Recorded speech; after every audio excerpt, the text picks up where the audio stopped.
Boa noite a todos os trabalhadores, todos os que fazem o SEC.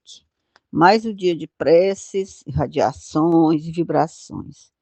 Vamos ler agora a mensagem 5 do livro Vinha de Luz, de Francisco Xavier, pelo Espírito Emmanuel. Com amor. Todo discípulo do Evangelho precisará coragem para atacar os serviços da redenção de si mesmo.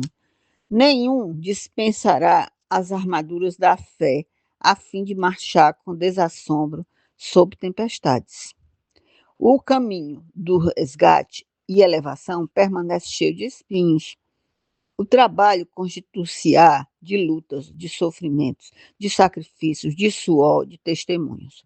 Toda preparação é necessária no capítulo da resistência. Entretanto, sobre tudo isso, é indispensável resistir-se. Nossa arma é de caridade, que é amor sublime. A nobreza de caráter, a confiança, a benevolência, a fé, a ciência, a penetração, os dons e as possibilidades são fios preciosos, mas o amor é o tear divino que os entrelaçará, tecendo a túnica da perfeição espiritual, a disciplina e a educação, a escola e a cultura, o esforço e a obra são flores e frutos na árvore da vida. Todavia, o amor é a raiz eterna. Mas como amaremos no serviço diário? Removemo-nos no espírito do Senhor e compreendamos os nossos semelhantes. Auxiliemos em silêncio, entendendo a situação de cada um, temperando a bondade com a energia e a fraternidade com a justiça. Ouçamos a sugestão do amor a cada passo na senda evolutiva. Quem ama, compreende, e quem compreende, trabalha pelo mundo melhor. Que Deus nos abençoe sempre, que nós continuemos amando o nosso próximo, né? Que nós possamos aproveitar esses momentos de luz, paz e amor, num clima de harmonia e que Jesus nos abençoe. Evangelho segundo o Espiritismo, capítulo 21, item 9, 1 e 2 parágrafos. Características do verdadeiro profeta. Desconfiai dos falsos profetas. Essa recomendação é útil em todos os tempos, mas, sobretudo, nos momentos de transição em que, como no atual, se elabora a transformação da humanidade. Porque, então, uma multidão de ambiciosos e intrigantes se arvoram em reformadores e messias. É contra esses impostores que se deve estar em guarda, cabendo a todo homem honesto o dever de desmascará-los.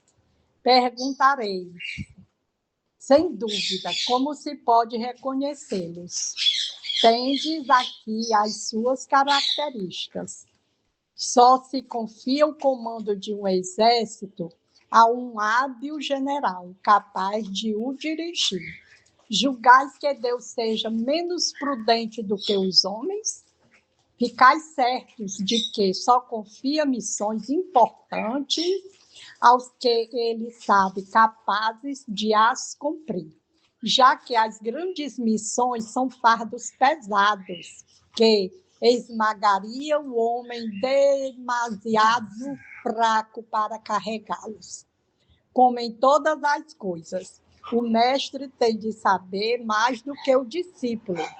Para fazer que a humanidade avance moralmente, intelectualmente, são precisos homens superiores em inteligência e em moralidade. Por isso, para essas missões, são sempre escolhidos espíritos já adiantados, que fizeram suas provas em outras existências, visto que, se não fossem superiores ao meio em que têm de atuar, a sua ação seria nula. Amigos, Erasto é o autor dessa mensagem. E é claro, ele inicia ressaltando a importância da recomendação de Jesus sobre os falsos profetas para todos os tempos, mas principalmente nos de transição, no qual vivemos desde o século XIX e que se prolonga por um longo tempo, até que existam as condições necessárias à transformação da Terra em um mundo melhor. E é claro, o referido amigo espiritual explica que é nos tempos de transição que os ambiciosos e façantes se arvoram em reformadores e messias. É contra esses impostores que se deve estar em guarda, e o dever de todo homem honesto é desmascará-lo. É claro, vemos em todos os movimentos, tanto das escolas espiritualistas, até mesmo no meio espírita, pessoas que desvirtuam a finalidade da religião, adaptando-a aos seus interesses, personalizados de poder, orgulho e vaidade, esquecendo-se de que as religiões são meios para tornar os homens melhores, solidários, fraternos, vivendo o verdadeiro amor a Deus e a todos os próximos, como a si mesmo, no conhecimento das leis morais divinas. Descreve o referido amigo espiritual duas características dos verdadeiros profetas, pelas quais se podem reconhecê-los. Estes são sempre espíritos superiores aos habitantes da Terra, moral e intelectualmente, expressando no seu viver, em tudo que fazem as qualificações nobres, que fazem parte do seu eu interior. É claro que nesse momento, o estado psicológico do homem terreno está bem melhor, capaz de identificar os falsos profetas, estes mesmos que não conseguem produzir bons frutos, mas sim usar de má fé, querendo a todo custo tirar proveito, dando ênfase aos bens materiais do que às coisas dos céus.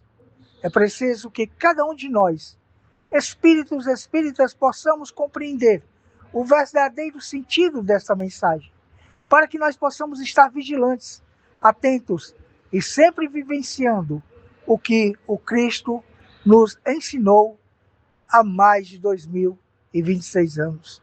É preciso que nós estejamos sempre buscando cultivar os sentimentos mais nobres, fazendo-se compreender que as leis morais precisam ser não somente estudadas, mas vivenciadas a cada dia. Observemos como se conduzia Jesus. Observemos como se conduziam os seus discípulos e observemos quem realmente passou pela terra vivenciando este Cristo tão maravilhoso. No entanto, não esqueçamos que a humanidade ainda está um tanto quanto distante das coisas do Espírito, muito distante, mais ainda, do Evangelho do Cristo.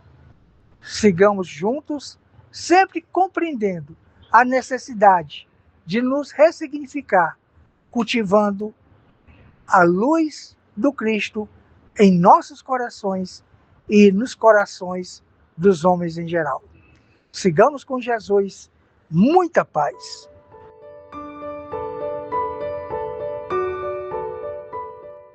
Boa noite.